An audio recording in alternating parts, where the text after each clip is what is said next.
I think it was on Monday that I had Buck Sexton. He's our national security advisor, and I asked him, I said, you know, we're going the way of the Roman Empire.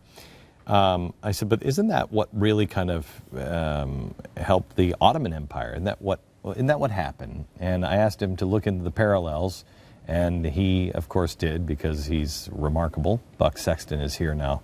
Buck, can you take me take me through the parallels and the 5th century of Rome, if you will? Well, as we were discussing, it was, of course, a Christian empire at that time, and it was divided into two. In fact, I have a map, as I'm fond of doing, in which I could show you just exactly what we're talking about here. This is the Christian world in the 5th century going into the 6th century. Now, what's interesting, of course, is it's broken up into the Western and Eastern empires. Now, Glenn, one of the questions, of course, why was it breaking up, and also how is it eroding from within?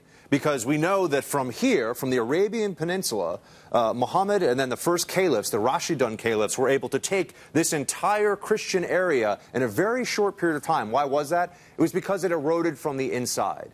The Romans had an overextended military. They had debased their currency to pay off their debts. They had a bureaucracy that essentially was living as a parasite on the entirety of the Roman people. It became huge, unwieldy, too many regulations, too many laws. All of a sudden, they were operating only for their own... Hang on, Buck. I'm having a hard time getting my arms around that. That sounds completely foreign to what we might be facing. I've never heard anything like that. Where could this ever happen? Yeah, I know. So they had that. They also had loss of control over their borders. Now, up from this area coming down, you have the Goths, the Ostrogoths, the Visigoths. They had forces along here. Limitanei, they were called. They were essentially the border forces, but they were completely overwhelmed by some of the major groups that came in here. They called them barbarians, from a Greek word, actually, for a barbarian. And then you had the Vandals, and they started to take control of these areas, leading up to the eventual fall of Rome. The Eastern Empire lasted longer, but suffered from the same problems. Again, a bureaucracy that was far too big, the erosion of a political culture, Glenn. It no longer meant anything particularly good to be a citizen. It meant that you were subject to capricious laws, to rulers who only existed for their own benefit.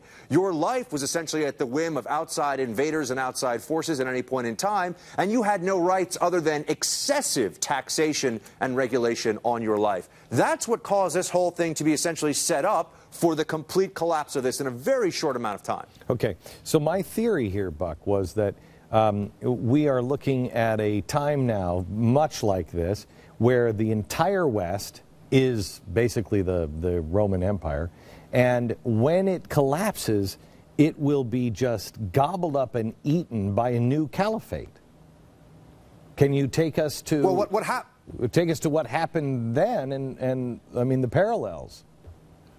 Sure. Well, what happens here is, you see, Rome falls, the barbarians essentially take it, and it disintegrates from the power that it was. The Eastern Empire, actually, the Byzantine Empire, with Constantinople as the capital, that lasted a bit longer. But Glenn, as we know, in the 7th century, during the life of the Prophet Muhammad, what was going on in these areas, Constantinople, Antioch, Jerusalem, Alexandria, where the Coptic Christians, of course, were first formed, they all were in a state of disarray. They had schisms among each other. They weren't unified ideologically, politically, or otherwise. They were picked off one by one by the first round of by the first caliphate. Now, what's interesting also is that they pushed all the way across here. Stop. Please repeat what you just said about why the Christians were picked off. Please repeat that. Well, this is something that's very little known, Glenn. The Christians were actually fighting against each other, in a sense. There were some Christians who were willing to work with, particularly on the frontiers, work with the Muslim invaders, if you will, against other Christians. Also, there were schismatics. There were ideological differences that separated these groups in the 5th century, in the 6th century, such as we had all of a sudden these different Christian sects. We had Chaldean Christians, Coptic Christians, Nestorian Christians, and they didn't see each other necessarily. I bet you they were saying, if I may, in modern language, well, they're not really Christians, we're Christians. And so it doesn't matter, they're not going to, right? That's exactly right. There was a lot of animosity between these groups. But, Glenn, it fell so quickly. The empire, what had been the greatest empire really in the known world to that point, fell so quickly. And they got as far, just people always forget about this, as Tours in France. Right. Charles Martel in 732 turns back the Cordoban Emirate, which was based out of Spain. They still, by the way, think a lot of hardline Islamists will refer to this place as Andalusia, as Spain as Andalusia. So, no, what's really interesting here is that all these patriarchates, all these major cities, which, by the way, now we, of course, think of as being Muslim. They're not thought of as Christian cities. And many of the cathedrals that weren't burned or destroyed were turned into mosques.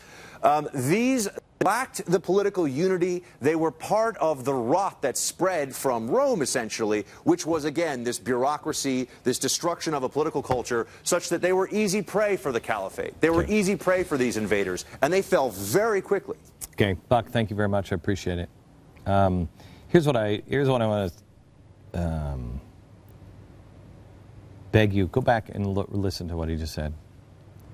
History always repeats itself.